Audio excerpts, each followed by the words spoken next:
ദൈവികമായ രക്ഷയും കരുണയും നമ്മുടെ പേരിലുണ്ടായിരിക്കട്ടെ.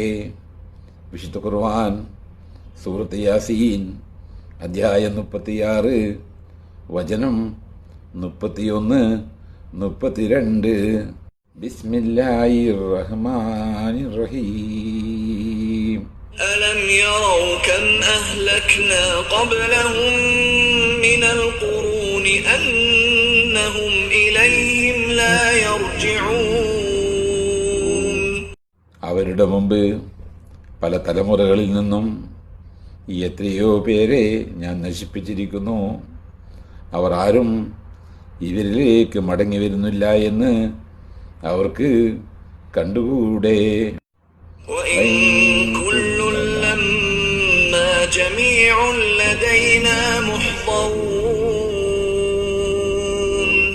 എല്ലാവരും മുഴുവനും തന്നെ നമ്മുടെ അടുക്കൽ ഹാജരാക്കപ്പെടുന്നവരല്ലാതെ ഇല്ല.